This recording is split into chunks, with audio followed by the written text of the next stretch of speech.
Hi, this is Misha. This is part 3 in our series on the Italian Carcano.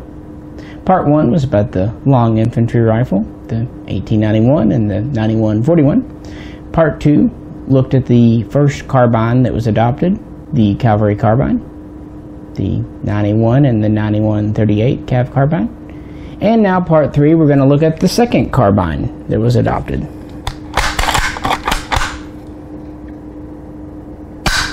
This is the so-called M91 or 1891TS for Troops Special Troops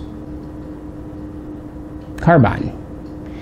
The Cavalry Carbine was quite successful, but it was kind of a specialist gun.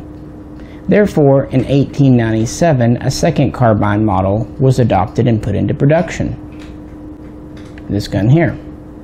This is really, at least the original concept, a short version of the infantry rifle. Initially, these would have just bottom sling swivels, and some of the early ones would even have straight cocking handles. They would still have a full length, or at least mostly full length, wood upper handguard, which the first Cavalry Carbines did not. They would use the same short pattern of rear sight, 600 to 1500 meters, and with a 300 meter battle sight. Unlike the Cavalry Carbine, these do not have a storage compartment in the stock.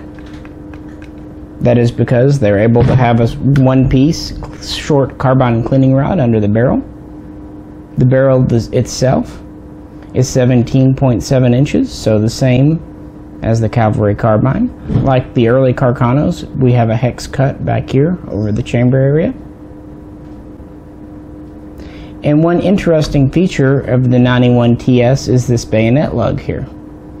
This takes a, I'm going to point it at you guys, a so-called transverse bayonet or transverse bayonet lug. Rather than sliding on from the front back or even from the back front, as on most rifles, this actually rotates on from the side. Now this was done for a few different reasons, at least so common lore says.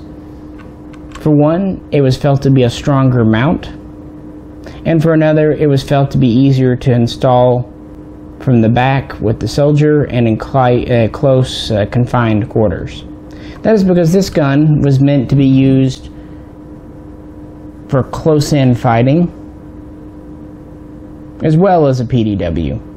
This was also issued to artillery and later vehicle crews, as well as other support troops. And in World War I, these were most famously used by those sent over the top trench raiders, or as Germany would call them, the storm troops. These were very well respected for being close-in fighting guns. They had a good bayonet mount. They had upper handguard to protect you from the barrel's heat. They were almost as light and just as short as the Cavalry Carbine. Really, they're, I guess, about the same way because you don't have the big bayonet hanging off. I guess it depends if you have the bayonet on this or not, if it's lighter or not. Either way, they were basically meant for more of a versatile use compared to the Cavalry Carbine, which is a very specialist weapon.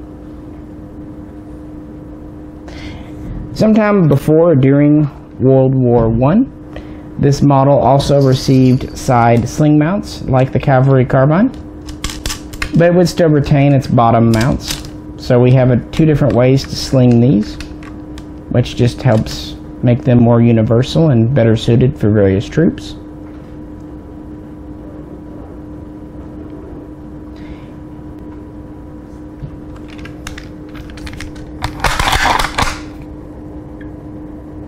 And that was really the biggest change or addition.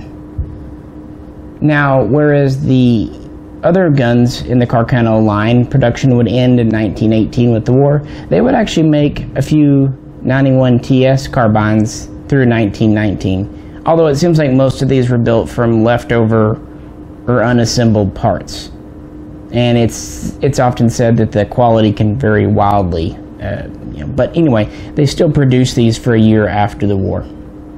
And that was really it for the original 91TS. Although, of course, many would stay in service through World War II, being a very good carbine.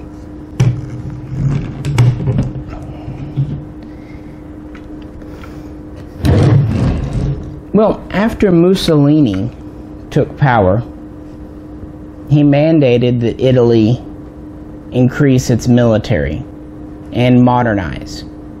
So Italy's military would start to become more mechanized and was supposed to have a faster response, so on and so forth.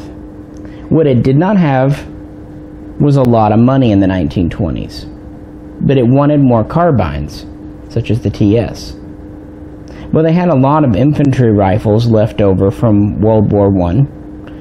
So ultimately, the tourney arsenal was assigned to cut them down into carbines, and that's where this version comes from here.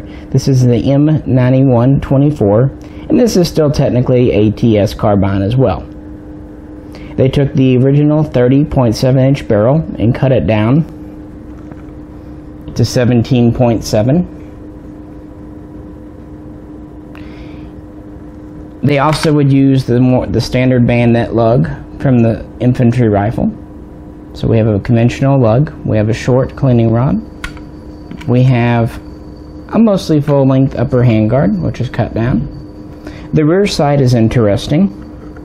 As you can tell, it's a very large rear sight, so the overall base and length is the same as the infantry rifle, but the notch itself has been moved forward to recalibrate for the shorter barrel. And it still folds into the stock.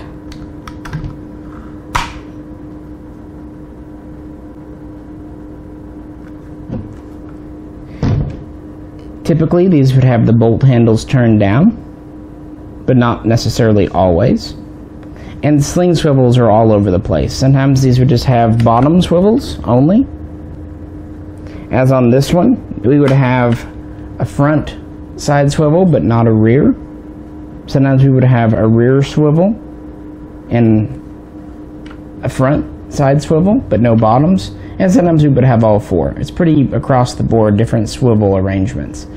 And since these were cut down guns, there will be original wear and tear from when it was an infantry rifle, and the dates would still correspond to being infantry rifle dates. For example, this was originally made in 1915 as an infantry rifle.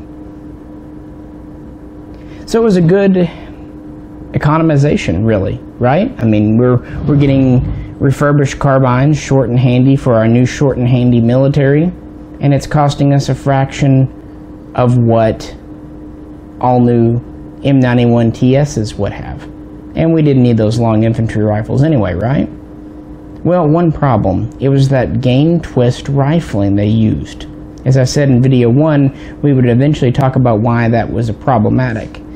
When this was basically a 31-inch barrel, the back part here had a slower rifling twist which would speed up towards the end. But when you cut 13 inches off, what's left is mostly all of the slower twist rate, which means the bullets were not properly stabilized, and therefore these guns are very notorious for being incredibly inaccurate. The joke that's often passed around online is that you could not hit the side of the barn from being inside it even. So that really revealed an issue. Nevertheless, between 1924 and 1928, give or take, they would convert over 260,000 infantry rifles to this 91-24 configuration here. They would see a lot of use in Africa in the 30s, and they would still see quite a bit of use in the 1940s. After all, they still did go bang. They still fed from the standard 6.5mm stripper clips, or excuse me, in-block clips, 6 rounds. And it was still something to arm Italian soldiers with, and it gave the illusion that the military was more modern and up-to-date than it really was, while on a budget. The way to tell these apart today is mostly by this rear sight here. This is pretty distinctive, the way you have a large rear sight on a carbine. It's really the only standard production carbine that has this style of sight. Well, they only had so many infantry rifles that survived World War I that were in good enough shape, good enough repair, had good enough bores to cut them down. As they got towards the end of their stockpile of 91 infantry rifles, they still needed more TS carbines. So in 1928, this model was introduced. This is the 91TS, Troops Special Carbine, and this is essentially a new production carbine made from 1928 to 1938. It is very similar to the original TS. We have side and bottom sling mounts, both. We have the cleaning rod. Now we have a more traditional bayonet lug, the standard rifle lug, standard front sight, and we were turning to the carbine short 1500 meter rear sight. Whoop, whoop. So it's very, very similar, and these two are often mixed up. Now, as I said, these are usually new production carbines. However, some older 91TSs were restocked and refurbished to the 9128 standard. So if you see a date on these that's well, really it would have to be pre-1919, it was originally a 91TS that was restocked into becoming a 9128. So there's two sub-variations of this. Totally new production guns from the late 20s and 30s, and older guns that were refurbished.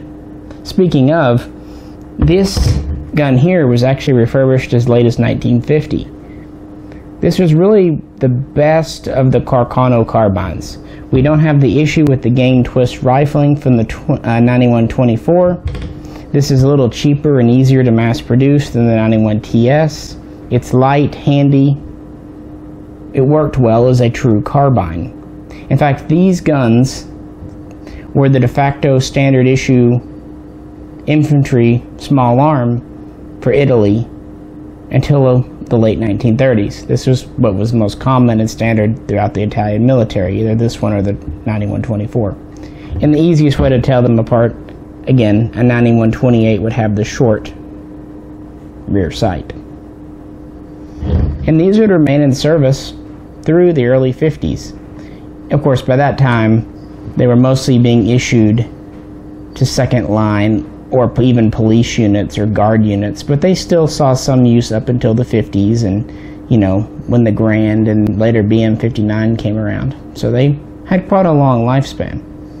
And you can usually find 9128s in really quite good shape because they were kept around. It's just a neat Carcano.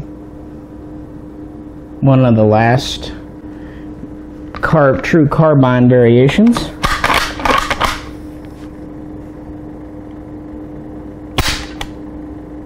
And the last of the 91TSs. Well, almost. In video 4, the final part, we'll look at the true last variation, and really the last of the Carcanos to come out.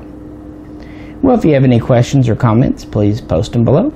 If you like the video, please click like. If you have not already subscribed and could, we'd really appreciate that. Sorry I don't have a bayonet for this one, guys. I know it'd be neat to look at. And as always, please tune in again next time for more hopefully unique and interesting videos. We'll catch you then.